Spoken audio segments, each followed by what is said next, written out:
Hello friends, आज हम इस वीडियो में चतुर्भुजों के प्रकार और उसके गुण के बारे में सीखेंगे और थोड़ा बहुत जो भी एक्स्ट्रा कुछ होंगे उसको भी हम लोग जानने का प्रयास करेंगे। ठीक है, तो पहले हम लोग ये जानते हैं कि चतुर्भुज के कितने प्रकार होते हैं।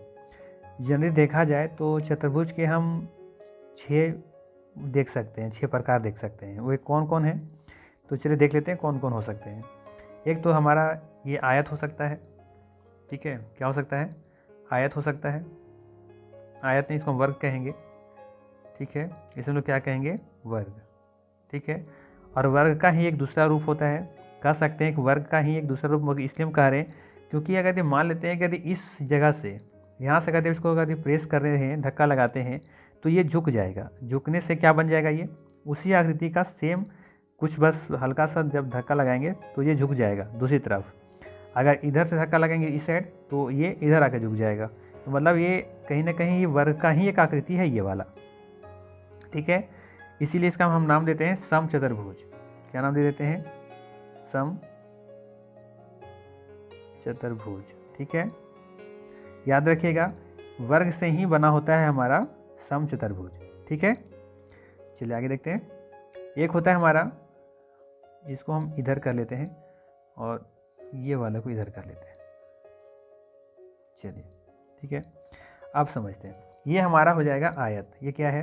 आयत है। और फिर मैंने कहा कि अगर इस बिंदु, इस पॉइंट से अगर ऊपर से हम धक्का लगाएं लेफ्ट से राइट की तरफ तो इस तरह से झुक जाएगा ये। तो बस कह सकते हैं कि आयत से ही क्या होता है, बना होता है हमारा ये वाला आकृति बना होता है, जिसे हम लोग क्या कहेंगे? समानांतर। समानांतर चतुर्भुज। ठीक है, आई बात समझ में? तो ये हो गया आयत से समानांतर चतुर्भुज। यानी कि जो आयत के जो प्रॉपर्टी होंगे उसका लगभग प्रॉपर्टी आपको समानांतर चतुर्भुज में भी देखने को मिलेगा। ठीक इसी तरीके से वर्ग के बहुत सारे प्रॉपर्टी, गुण जो होंगे वो सम चतुर्भुज में भी देखने को मिलेंगे।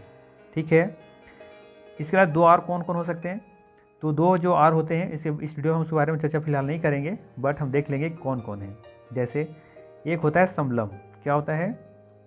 समलम। ठीक है, कुछ ऐसा।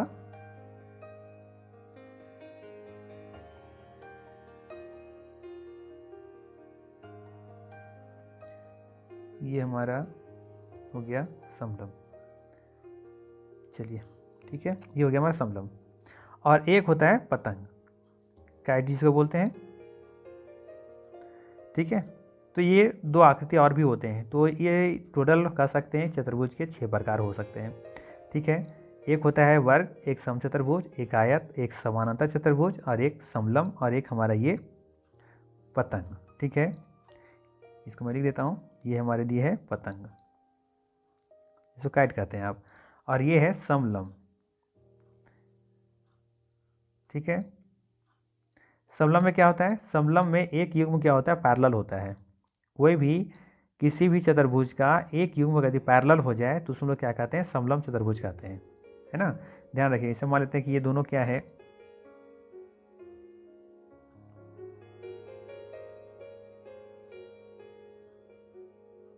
ये तो बन गया हमारा आयत बन गया। ये इसे कर लेते हैं, ये बन जाएगा अब की बार। ठीक है, तो देखिए ये दोनों लाइनें हैं, ये दोनों क्या है? पैरेलल हैं। और ये दोनों ये पैरेलल नहीं है, तो इसका एक युग्म यदि पैरेलल हो गया तो कह सकते हैं ये क्या है? समलम है। ठीक है, समलम चतुर्भुज हो जाएगा।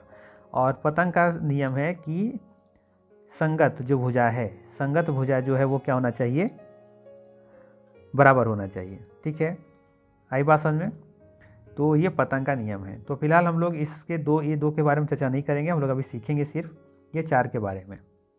ठीक है, वर्ग और समचतुर्भुज, आयत और समानांतर चतुर्भुज।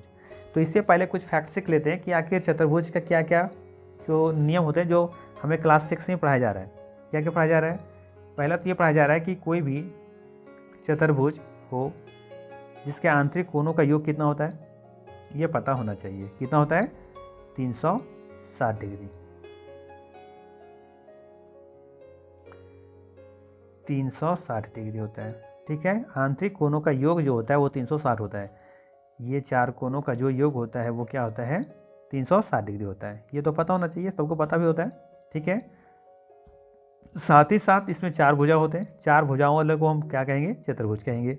जैसे त्रिभुज में क्या देखे थे? त्रिभुज 3 भुजाओं वाला को त्रिभुज कहेंगे। उसी तरीके से चतुर्भुज में हम क्या कहेंगे? 4 भुजाओं वाला को चतुर्भुज कहेंगे। और चतुर्भुज में आंतरिक कोणों का योग कितना होता है? 360 डिग्री होता है। एक चीज़ ध्यान रखिएगा कि किसी भी बहुभुज में बाह्य कोणों का योग जो होता है वो 360 डिग्री होता है। बात समझ में आया? किसी भी पॉलीगन में, है ना, किसी भी बहुभुज में बाह्य कोणों का योग 360 डिग्री होता है, चाहे वह कितना भी भुजा का क्यों ना बना हो, ठीक है। मेरा कहने मतलब ये है कि यहाँ से इसका बाह्य कोण क्या हो जाएगा? ये वाला हो जाएगा। ये बाह्य कोण कितना हो जाएगा? ये वाला हो जाएगा। इसको बढ़ाएंगे आगे तो ये बाह्य कोण इसका हो जाएगा, इसको बढ़ाएंगे तो फिर ये वाला इसका बाह्य कोण हो जाएगा। तो ये बाह्य कोणों का जो योग होगा हमेशा वो 360 डिग्री का ही होगा, ठीक है। चलिए आगे देखते हैं। अगर हम कल एक पिछला वीडियो मैंने एक बताया था, त्रिभुज बताया था, और थोड़ा सा बताना भूल गया था, मैं इस वीडियो में बता देता हूँ कि अगर आप चाहें ना तो प्रूफ भी कर सकते हैं कि किसी भी त्रिभुज के बाह्य कोणों का योग या आंतरिक कोणों का योग 360 डिग्री होता है, सॉरी 180 होता है। किसी भी त्रिभुज में आंतरिक कोणों का योग 180 डिग्री होता है, ये प्रूफ कर सकते हैं। कैसे कर सकते हैं? हम जानते हैं कि लीनियर पेयर कैसे क्या बनता है? 180 का बनता है। एक सीधी रेखा जो होता है वो कितना डिग्री का बनता है? एंगल 180 डिग्री का। तो देखिए, अगर यदि आप प्रैक्टिकल कर सकते हैं घर में, प्रैक्टिकल करके आपको देखना भी है, अगर आप सीखना चाहते हैं तो आप क्या करेंगे कि कोई भी एक ट्रायंगल का एक शेप बनाएंगे पेपर पर, ठीक है। उसको काट कर इस तरीके से निकाल लेंगे। निकालने के बाद क्या करेंगे कि ये वाला पार्ट काट के निकालिए, ये पार्ट काटिए और ये पार्ट काट के निकालिए, और तीनों को आप अरेंज कीजिए। अरेंज कैसे करेंगे? जैसे एक भाग से काट के रखेंगे तो ये वाला तो होगा ही, और एक वाला जो भाग है इसको ला करके यहाँ रखिए, यहाँ पर एडजस्ट कीजिए इस तरीके से, और एक भाग जो ये वाला है यहाँ पे एडजस्ट कीजिए किसी तरीके से। तो देखेंगे आप यहाँ पर एक सीधा रेखा बन जाएगा। तो ये ट्रायंगल देखिए यहाँ पर आ जाएगा, एक ट्रायंगल आपका यहाँ आ जाएगा और एक ट्रायंगल यहाँ पर आएगा। देखेंगे सीधी रेखा ऊपर में एक सीधी लाइन की तरह दिखेगा। तो इसका मतलब है कि क्या बन रहा है? एक सीधी सा एक लाइन लीनियर पेयर बना रहा है, मतलब कि वो 180 डिग्री का बना रहा है। तो ये प्रूफ हो जाएगा कि त्रिभुज के आंतरिक कोणों का योग कितना होता है? 180 डिग्री होता है। आई बात में मैंने क्या कहा? मैंने कहा कि कोई भी एक ट्रायंगल लीजिए, ठीक है, कोई भी ट्रायंगल बनाइए घर में कोई भी पेपर पर, और तीनों कोनों को काटिए, ठीक है, और इसको ऐसा कीजिए कि तीनों एक रेखा में आ जाए, ठीक है। इस तीनों को, ये वाला जो कटिंग निकलेगा, तो ये वाला जब काटेंगे तो कुछ ऐसा निकल जाएगा, इसको जब काटेंगे तो कुछ ऐसा निकल जाएगा, और इसको जब काटेंगे तो कुछ ऐसा निकल जाएगा। ये त्रिभुज को जो है ना एक सीधी रेखा बैठाएंगे तो वह देखेंगे सीधी रेखा बन जाएगा कुछ ऐसा। ये 3 त्रिभुज तो इस सीधी रेखा में बन जाएगा, यानी कि 180 डिग्री का ये बन जाएगा। तो हम कह सकते हैं कि किसी भी त्रिभुज का आंतरिक कोणों का योग जो होता है कितना होता है? 180 डिग्री होता है। या फिर एक चीज़ और कर सकते हैं कि ये जो आप ये यहाँ से इसको मत काटिएगा, सिर्फ ये 2 भाग काटिएगा। एक तो एक कोण ये हो गया, और एक कोण यहाँ पे ला के रखिए, ये वाला उठा करके घुमा करके काट करके यहाँ पे सेट करने का प्रयास कीजिए यहाँ पर, ठीक है, इस तरीके से। और ये वाला कोण यहाँ पे सेट करने की कोशिश कीजिएगा। देखिएगा दोनों फिल हो जाएगा और ये सीधी रेखा भी बना देगा, ठीक है। तो ये करके देखिएगा तब समझ में आएगा आपको, ठीक है। तो ये कह सकते हैं इस तरीके से कि किसी भी त्रिभुज का आंतरिक कोणों का योग कितना होता है? 180 डिग्री होता है, जो मैंने कल बताना भूल गया था। आई बात समझ में? ठीक है। तो एक कोण अगर त्रिभुज है तो 180 का है, तो एक चतुर्भुज में कोणों का योग कितना हो जाएगा? 360 हो जाएगा। क्यों? क्योंकि देखिए अगर इसमें हम क्या करते हैं, एक रेखा खींचे ऐसे, है ना, तो ये 180 डिग्री और ये भी 180 डिग्री, कितना हो जाएगा? 360 हो जाएगा। तो चतुर्भुज के आंतरिक कोणों का योग कितना होता है? 360। मैंने कहा कि कोई बहुभुज है उसके बाह्य कोणों का योग कितना होता है? 360 डिग्री होता है, ठीक है। आइए इतना बात समझ में। अब चलिए आगे देखते हैं। ये तो समझ में आ गया, इसमें 4 भुजा होना चाहिए, ठीक है। आंतरिक कोणों का योग कितना? 360 होना चाहिए, और प्रत्येक कोण जरूरी नहीं कि वो 90 का हो, किसी भी तरह का एंगल होगा, ठीक है। चलिए अब आगे देखते हैं कुछ जो गुणधर्म है उसके बारे में। जैसे सबसे पहले देखते हैं कि वर्ग होने के लिए क्या क्या प्रॉपर्टी होना चाहिए, उसका क्या गुण होना चाहिए एक वर्ग होने के लिए, ठीक है। इसके बाद का जो मैं वीडियो लाऊंगा उसके लिए उस पर हम एरिया पे लाएंगे कि इन चारों का क्षेत्रफल कैसे निकालते हैं, ठीक है, उसके फॉर्मूला के साथ, और कुछ 1-2 क्वेश्चन होगा, नहीं तो उसके नेक्स्ट वीडियो में फिर उसका क्वेश्चन लेकर के आएंगे, ठीक है। तो चलिए अब देखते हैं वर्ग में क्या क्या गुण हो सकते हैं। चलिए पहले ये समझते हैं कि वर्ग और समचतुर्भुज में क्या अंतर है। देखिए दोनों सेम है, ठीक है। बस अंतर इतना है कि वर्ग में हर एक कोण जो होता है वो 90 डिग्री का होता है। प्रत्येक कोण 90 कितना कोण डिग्री का होगा? 90 डिग्री का। जबकि समचतुर्भुज में कोई भी कोण 90 डिग्री का नहीं होगा। आई बात समझ में? समचतुर्भुज में कोई भी कोण 90 डिग्री का नहीं होगा। 90 से ज़्यादा हो सकता है या कम हो सकता है। ठीक है, बात समझ में आया? इसको ध्यान में रखना है। वर्ग में कोई पूछे कि वर्ग में या समचतुर्भुज में दोनों में क्या अंतर है, तो वर्ग कहता है कि वर्ग में कम से कम एक कोण कितना डिग्री का होना चाहिए? 90 डिग्री का होना चाहिए, यानी कि प्रत्येक कोण हिसाब से 90 डिग्री का होना चाहिए। और जबकि समचतुर्भुज में ऐसा नहीं है। ठीक है, बाकी लगभग सब प्रॉपर्टी आपको सेम देखने को मिलेगा। चारों भुजा बराबर होती हैं। ठीक है, दोनों का आपका जो विकर्ण होते हैं वो बराबर होते हैं। ठीक है, तो ये ध्यान में रखिएगा। उसी तरीके से जब आयत है तो आयत का और समानांतर चतुर्भुज में क्या अंतर है, तो हम देखे थे कि यहाँ से हम क्या कर रहे थे, प्रेस कर रहे थे। तो यहाँ से क्या होगा कि ये वाला जो है एंगल है, एक एंगल आपका बड़ा हो जाएगा और एक एंगल क्या हो जाएगा, छोटा हो जाएगा। आयत कहलाने के लिए इसका प्रत्येक कोण 90 डिग्री का होना चाहिए। आयत होने के लिए प्रत्येक कोण 90 डिग्री का होना चाहिए, जबकि समानांतर चतुर्भुज में ऐसा नहीं है। ठीक है, इसमें प्रत्येक कोण 90 डिग्री का होना जरूरी नहीं है। तो हिसाब से हम कह सकते हैं कि सभी समानांतर चतुर्भुज क्या है, आयत है। ठीक है, नहीं ऐसा हम नहीं बोल सकते। हम ये बोल सकते हैं कि सभी आयत क्या है, समानांतर चतुर्भुज है। सभी आयत समानांतर चतुर्भुज है, लेकिन सभी समानांतर चतुर्भुज आयत नहीं है। ठीक है, इधर से आप जा सकते हैं, इधर से वापस आप नहीं आ सकते। ठीक है, सभी आयत क्या है, समानांतर चतुर्भुज हो सकता है, क्योंकि आयत होने के लिए क्या है, एक कोण 90 डिग्री का होना चाहिए। समानांतर चतुर्भुज तो ऐसा नहीं है। इसका मतलब कि सभी आयत क्या हो सकते हैं, समानांतर हो सकते हैं, बट सभी समानांतर आयत नहीं हो सकते हैं। ठीक इसी तरीके से वर्ग भी कहा जा सकता है कि सभी वर्ग समचतुर्भुज होंगे या हो सकते हैं, लेकिन सभी समचतुर्भुज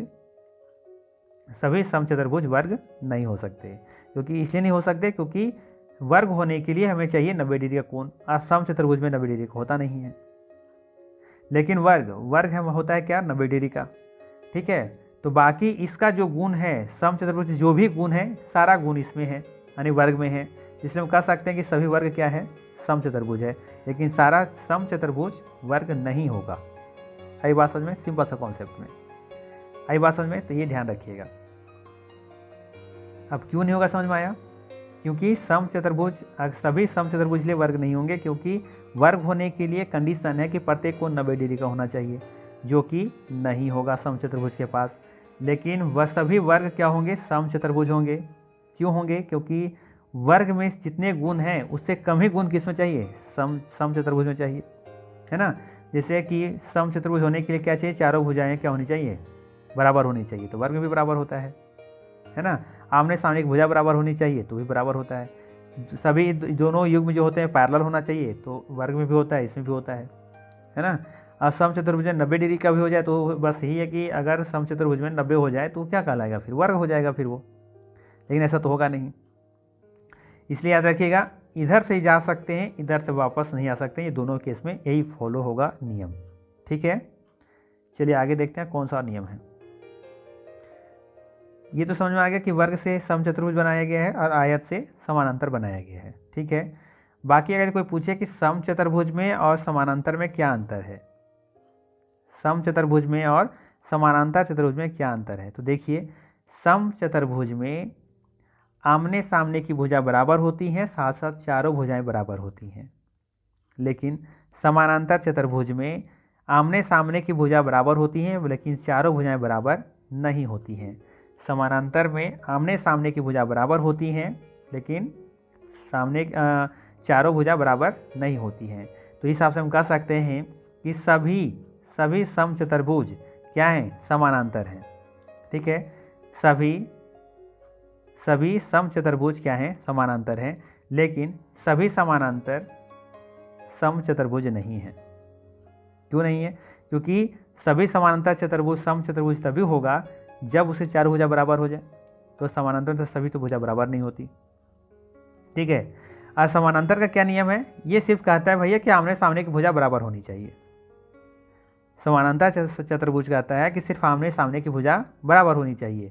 तो देखिए ना, सम चतुर्भुज में आमने सामने की भुजा तो बराबर है, तो हम कह सकते हैं ना कि सभी सम चतुर्भुज क्या हैं, समानांतर हैं, लेकिन सभी समानांतर सम चतुर्भुज नहीं हैं। आई बात समझ में? क्वेश्चन पूछा जाता है। बाय द वे मैंने कम्युनिटी पोस्ट में मैंने वहाँ पर डाला भी था, तो उसमें बहुत सारे लोग गलती किए थे। ठीक है, परसेंटेज हिसाब देखा तो बहुत सारा गलती लोगों का था। तो ये समझिए यहाँ पे क्यों ऐसा हो रहा है। ठीक है, इसी तरीके से आप आयत में समझिए और वर्ग में समझिए कि दोनों में क्या अंतर है।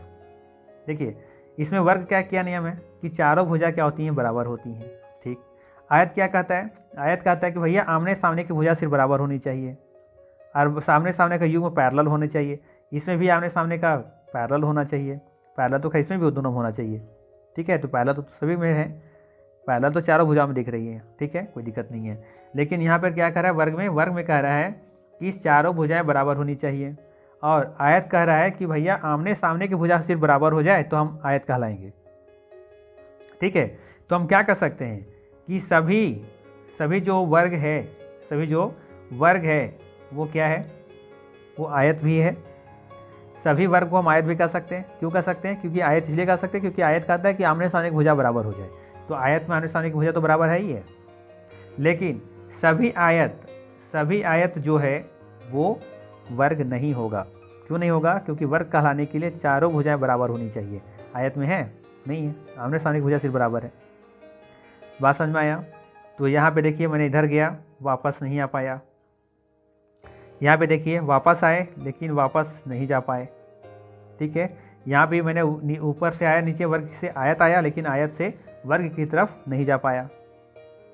आई बात समझ में? तो ये आप याद रख सकते हैं। कौन वाला याद रखना है आपको? ये और एक ये। आई बात समझ में? ये आप ध्यान रखेंगे तो आसानी से आप कर सकते हैं। ठीक है, और एक चीज़ मैंने यहाँ भी बताया था ना, एक चीज़ नहीं बताया या फिर बता दिया है इस चीज़ को कि आयत और समानांतर में क्या अंतर है। तो सभी आयत क्या हो सकते हैं? समानांतर हो सकते हैं। सभी आयत समानांतर हो सकते हैं। क्यों हो सकते हैं? क्योंकि समानांतर कहता है कि सिर्फ और सिर्फ आमने सामने की भुजा क्या होनी चाहिए? बराबर होना चाहिए। एंगल से कोई मतलब नहीं, एंगल कोई भी हो सकता है।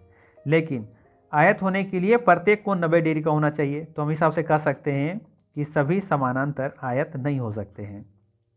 आई बात समझ में? तो ये कंडीशन ध्यान रखिएगा, ये वापस हम इधर नहीं आ सकते। तो ये बेसिक सा फंडा था, इतना आपको याद होना चाहिए। ठीक है, अगर अच्छा लगा हो तो इसको स्क्रीनशॉट कीजिए और आप खुद से भी इसको रिवीजन एक बार कीजिए कि क्या जो बताया गया वो सही था या गलत था, या फिर हम याद कर पाए या समझ पाए या नहीं कर पाए। ठीक है, तो ये था मोटा मोटी फंडा इसका। ठीक है, कि कौन वर्ग से सम चतुर्भुज में क्या रिलेशन है, वर्ग से आयत का क्या रिलेशन है, आयत से समानांतर चतुर्भुज का क्या रिलेशन है, समानांतर से सम चतुर्भुज का क्या रिलेशन है। ठीक है, मुझे लगता अभी उम्मीद करता हूँ कि आपको समझ में आया होगा। ठीक है, अब हम चलते हैं कुछ गुण के बारे में, और कुछ गुण देखते हैं कि क्या गुण इन चारों में है। देखिए, इन चारों से इन दोनों का दूर दूर तक कोई रिलेशन नहीं है, कोई रिश्ता नहीं है। इसलिए मैंने दोनों को थोड़ा सा मैंने क्या किया, अभी साइड किया है। ठीक है, कभी होगा नेक्स्ट में तो ये दोनों के लिए अलग से सेपरेट मैं वीडियो बना दूंगा। ठीक है ना, परेशान होने की ज़रूरत नहीं है। ठीक, चलिए अब यहाँ देखते हैं। थोड़ा सा मैं इसको रफ करता हूँ वीडियो को पॉज करके। आपका टाइम कीमती समझता हूँ मैं, इसीलिए कोशिश करता हूँ कि आपका कम से कम टाइम में आप एक्स्ट्रा चीज़ सीख सकें। इसीलिए मैं कभी कुछ एक्स्ट्रा भी कुछ बात या फिर विज्ञापन भी नहीं करता बीच में। ठीक है, चलिए देखते हैं। विकर्ण एक दूसरे को समविभाजित करते हैं, ये बात देखते हैं कि किसके किसके साथ लागू होता है। पहला पॉइंट हम सीखेंगे इसमें कि विकर्ण जो होता है एक दूसरे को समविभाजित करते हैं, ये किस किस में ऐसा होता है ना। पहला पॉइंट यहाँ पे देखिए वाला गुणधर्म में पहला पॉइंट, विकर्ण एक दूसरे को समविभाजित करते हैं।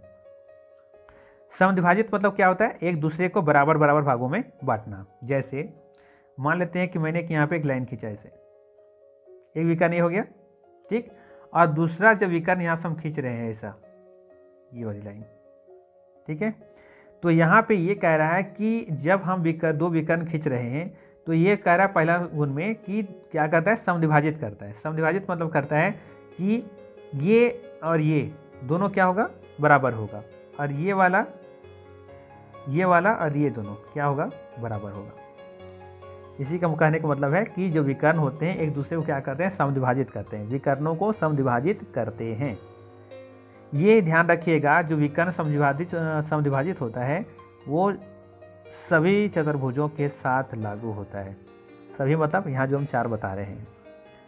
आई बात समझ में? इसको ध्यान रखिएगा। ये मैं जो विकर्ण बता रहा हूँ इसको ध्यान में रखिएगा। थोड़ा सा रुकिएगा, इसको फिर से मैं खींच लेता हूँ। चलिए सही हो गया। और यहाँ भी मैं खींच लेता हूँ एक लाइन।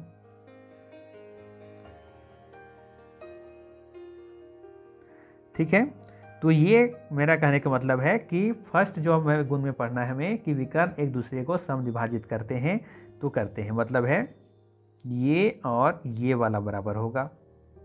यानी कि यहाँ से जो लेंथ है ना, ये लेंथ, मेरी बात को समझ रहे हैं ना आप, यहाँ से लेकर के ये वाला 2 भागों में बट जाएगा और यहाँ से यहाँ की दूरी भी बराबर हो जाएगा। कहने का मतलब ये है कि अगर यदि ये यहाँ से ये पूरी विकर्ण की लंबाई मैं अगर 10 ले लेता हूँ तो ये 5 हो जाएगा और ये भी 5 हो जाएगा। अगर ये वाला विकर्ण अगर मान लेते हैं 12 ले लेते हैं ये वाला, तो ये वाला 6 हो जाएगा और ये 6 हो जाएगा। तो सभी के साथ ऐसा ही होगा। यानी विकर्ण क्या करते हैं, एक दूसरे को समद्विभाजित करते हैं, समचतुर्भुज में भी, आयत में भी, वर्ग में भी और समचतुर्भुज में भी। याद रहेगा। चलिए दूसरा प्रॉपर्टी देखते हैं। कहता है विकर्ण बराबर होते हैं। विकर्ण क्या होते हैं, बराबर होते हैं। सभी में 2-2 विकर्ण दिख रहे हैं, तो क्या दोनों विकर्ण सभी बराबर होते हैं? दोनों में क्या विकर्ण बराबर होते हैं? तो ध्यान रखिएगा कि जो समानांतर है, समानांतर है, कहाँ है ये समानांतर है, इसमें जो होता है विकर्ण बराबर नहीं होते हैं। यानी कि इसकी जो लेंथ है, ये वाली जो लेंथ है, इस लेंथ से अलग होगा। यानी इसकी जो लेंथ है ये अलग होगा, इसकी जो लेंथ है वो भी अलग होगा। आई बात समझ में? आयत में दोनों विकर्ण एक दूसरे के बराबर होंगे, साथ ही साथ वर्ग में भी बराबर होंगे। ठीक है, आई बात समझ में? मैंने क्या कहा? ठीक है, समझ में आ रहा है ना? समचतुर्भुज में भी बराबर नहीं होगा।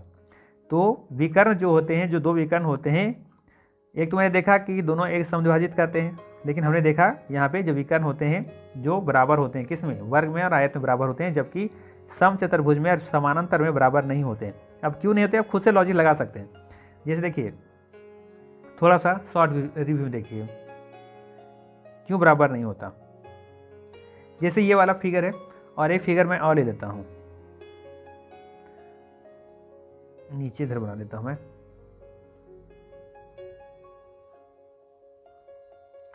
देखिए इस फिगर को मैंने क्या किया है, इधर हल्का सा मूव किया है, धकेला है इधर से।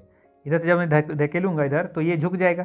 तो झुकने पर देखिए ना ऑटोमेटिक क्या दिख रहा है कि इसकी जो विकर्ण है ये क्या हो जा रहा है, बढ़ जा रहा है, जबकि ये विकर्ण की जो दोनों की जो लंबाई है वो घट जा रहा है कि नहीं। जब इधर से हम इसको पुश करेंगे तो क्या हो जाएगा, इसकी ये जो लेंथ है ना खिंचा जाएगा, खींच लेगा एक दूसरे को, लेकिन ये जो है हमारा सो क्या हो जाएगा, शॉर्ट पड़ जाएगा। यही चीज़ अगर यदि हम क्या करें कि इधर से कर लें ऐसा, तो इसका मतलब क्या है, ये वाला लेंथ अब देखेंगे तो ये खिंचा जाएगा और ये छोटा पड़ जाएगा। तो विकर्ण कहाँ बराबर हुआ, है ना। जबकि देखेंगे कि ये वाला अभी क्या है, ये अभी सभी चारों तरफ बराबर है, तो ये भी बराबर दिखेगा आपको। लेकिन जहाँ से मैंने क्या किया, इसको पुश किया, तो इसका मतलब है ये झुक गया, झुकने की वजह से कि इधर ये खिंचा गया। खिंचाने का मतलब है कि इसकी जो विकर्ण है वो लंबा हो जाएगा और एक विकर्ण छोटा बढ़ जाएगा। आई बात समझ में? तो यही इसका नियम ध्यान में रखना है आपको। क्या नियम ध्यान रखना है कि वर्ग में और आयत में विकर्ण बराबर होते हैं, जबकि समचतुर्भुज में और समानांतर चतुर्भुज में विकर्ण जो होते हैं बराबर नहीं होते हैं। ठीक है, अगला चीज़ ध्यान रखना है आपको कि जो विकर्ण होते हैं एक दूसरे पर लंब होते हैं। लंब मतलब परपेंडिकुलर, याद रखिएगा, ये बहुत इंपॉर्टेंट है। परपेंडिकुलर मतलब लंब होते हैं, लंब मतलब कि 90 डिग्री का एंगल बनाते हैं। ठीक है, तो ये जो बनाते हैं क्या, जो एक दूसरे पर लंब होते हैं ना कि 90 डिग्री का एंगल जो बनाते हैं, किस में बनाते हैं, तो ध्यान रखिएगा सिर्फ 2 ही केस होगा। किसमें? एक 90 डिग्री का बनाएगा समचतुर्भुज में, देखिए यहाँ पर दिख भी रहा होगा, ये यहाँ पे 90 डिग्री का एंगल बन रहा है, ठीक, और एक बना रहा है यहाँ पे इसमें, ठीक है, वर्ग में, और समचतुर्भुज में बनाता है क्या, लंब होता है। यानी कहने का मतलब ये है कि यहाँ पे जैसे ये एक विकर्ण है ना ये, तो इस पर अब जब खींचेंगे एक लाइन, ये वाली लाइन यहाँ से खींचेंगे तो देखिए कि यहाँ पर ये क्या कहलाएगा, लंब कहलाएगा, यानी कि ये 90 डिग्री का एंगल बनाएगा यहाँ। आई बात समझ में? ये मेरा कहने का मतलब है कि यहाँ पे 90 डिग्री का एंगल बनेगा ये, लेकिन यहाँ पे इस वाले में एंगल नहीं बनेगा। तो ध्यान रखिएगा कि वर्ग में और समचतुर्भुज में, ठीक है, यानी कि इसमें और इसमें दोनों में क्या बनता है, 90 डिग्री का एंगल बनता है। जब ये लाइन इस पर आता है, परपेंडिकुलर खींचा जाता है, यानी कि विकर्ण जो होता है 90 डिग्री का एंगल बनाता है। आयत में समानांतर में नहीं होता है। वैसे देखिए ना, ये दिख रहा है क्या, यहाँ 90 डिग्री का एंगल कहीं दिख रहा है? नहीं, कोई बड़ा दिख रहा है, कोई छोटा दिख रहा है, तो वही चीज़ इसमें भी पॉसिबल नहीं हो पाएगा। ठीक है, कोई दिक्कत नहीं है। चलिए आगे देखते हैं। प्रत्येक विकर्ण दो समरूप त्रिभुज का निर्माण करते हैं। प्रत्येक विकर्ण जो होते हैं वो दो समरूप त्रिभुज का निर्माण करते हैं। कहने का मतलब है जैसे कि ये वाला हमने लाइन खींचा, तो ये वाला जो इधर है और ये वाला पोर्शन है, देखेंगे दोनों बराबर है। ठीक है, यही एक बात करेंगे तो इस विकर्ण के बारे में, तो देखेंगे इधर वाला जो ट्राइंगल है इधर वाला ट्राइंगल के बराबर होगा। ठीक इसी तरीके से इधर वाला ट्राइंगल इधर ट्राइंगल बराबर होगा। जब ये विकर्ण के बारे में बात करेंगे तो इधर वाला ट्राइंगल क्या होगा, बराबर होगा। यानी इसका एरिया इसके एरिया के बराबर होगा, इसका एरिया इसके एरिया के बराबर होगा, इधर वाला एरिया इस एरिया के बराबर होगा। यही कंडीशन इसके साथ भी लागू होगा, इसके साथ भी लागू होगा। आई बात समझ में? थोड़ा सा ज़्यादा हो गया है तो इसको थोड़ा सा हम रफ करते हैं। ठीक है, चलिए अब आगे देखते हैं। अगला गुण जो है वो ये है कि जो विकर्ण होते हैं चार बराबर त्रिभुजों में त्रिभुज बनाती है, मतलब ठीक है, जो विकर्ण होते हैं सब में क्या करेगा, बराबर बराबर त्रिभुज का एरिया बनाएगा। जैसे ये चारों क्या होंगे, बराबर होंगे सभी में। ठीक है, सबका जो एरिया होगा वो बराबर होगा। ठीक है, ध्यान रखिएगा, ये सभी एरिया निकालेंगे आप तो सभी का एरिया क्या होगा, हमेशा बराबर होगा। तो कह सकते हैं कि जो विकर्ण होते हैं चार बराबर त्रिभुज में बनाती हैं। ठीक है, ये ध्यान रखना है आपको। ठीक है, इसके बाद है विकर्ण जो है शीर्ष कोण को समद्विभाजित करती है। विकर्ण जो है शीर्ष कोण को क्या करती है, समद्विभाजित करती है। समद्विभाजित का मतलब ये है कि जो विकर्ण है, जैसे ये जो विकर्ण यहाँ से हम जो खींच रहे हैं ना, ये विकर्ण ऐसे खींच रहे हैं, तो ये वाला जो शीर्ष है इसको समद्विभाजित करती है। इसका मतलब ये है, तो ये सिर्फ और सिर्फ होगा वर्ग के साथ और समानांतर चतुर्भुज के साथ। यानी कि ये जो विकर्ण आ रहा है, तो मान लेते हैं यहाँ पर 90 डिग्री का एंगल बन रहा होगा, तो ये क्या करेगा, ये 45 और 45 में डिवाइड कर देगा ये विकर्ण। इसी तरीके से मान लेते हैं ये वाला जो विकर्ण खींचा गया समचतुर्भुज में, तो यहाँ पे जो खींचा गया, तो मान लेते हैं अगर यहाँ पर 120 डिग्री का एंगल है तो ये 60 और 60 में बांट देगा। आई बात समझ में? अगर आपसे ये कहे कि ये टोटल 120 डिग्री का है, तो ये कहेंगे आप इधर वाला 60 है, इधर वाला भी 60 है। यहाँ तो ऑलरेडी कितना है, 90 है, तो हिसाब से आप कह सकते हैं कि ये वाला कितना होगा, 9 6 15, ये वाला 30 हो जाएगा। ये मोटा मोटी मतलब मैं बता रहा हूँ कि इसको क्या होगा कि ये दो भागों में बांट देगा। ठीक है, लेकिन ये इसमें और इसमें पॉसिबल नहीं, ऐसा नहीं है इसमें कि बराबर ही बांटेगा, कम भी हो सकता है और ज़्यादा भी हो सकता है। एक आखिरी गुण है, उसको देख लीजिए। आखिरी गुण ये मैं बता रहा हूँ कि विकर्ण जो होते हैं चार समरूप त्रिभुज बनाती हैं। किस में बनाती हैं? विकर्ण चार समरूप त्रिभुज बनाती हैं। किस में बनाती हैं? तो देखेंगे विकर्ण चार समरूप जो बनाती हैं वो अब देखने से पता चल रहा है कि इसमें बराबर दिख रहा है ना, समरूप दिख रहा होगा, ये सभी क्या है, बराबर दिख रहा होगा। ठीक है, अगर चारों भुजाएं बराबर हैं तो चारों समरूप बनाएंगे। समरूप मतलब जो देखने में एक जैसा दिखे। वहाँ पर मैंने बताया था, एक में बताया था कि बराबर त्रिभुज बनाती है, बराबर मतलब कि उसका एरिया बराबर होगा। लेकिन यहाँ पर मैं कह रहा हूँ कि देखने में ही समरूप लगेगा। जैसे देखिए ये वाला, ये सभी एक जैसा देखने में लग रहा है, यहाँ भी देखेंगे तो सभी एक जैसा देखने में लगेगा, लेकिन ये दोनों में नहीं है। देखिए इसका चेहरा सबका अलग अलग दिख रहा है। ये और ये वाला एक होगा और ये वाला एक जैसा होगा, इसका एक जैसा होगा, इसका एक जैसा होगा, लेकिन चारों समरूप है नहीं है। लेकिन समचतुर्भुज में और वर्ग में क्या बनाती हैं, समरूप त्रिभुज बनाती हैं। आई बात समझ में? तो ये ध्यान रखिएगा, इसको स्क्रीनशॉट आप रखिए और खुद से देखिए कि क्या आपको कितना याद हुआ। बहुत से चीज़ें हैं जो आप देख करके बता सकते हैं। ठीक है, तो ये था चतुर्भुजों के प्रकार और उसके गुण। ठीक है, नेक्स्ट वीडियो में मैं इसका जो भी फार्मूला बनते हैं, कैसे एरिया निकालते हैं, वो लेकर के मैं आऊँगा। ठीक है, तो चलिए मिलते हैं नेक्स्ट वीडियो में। Thank you.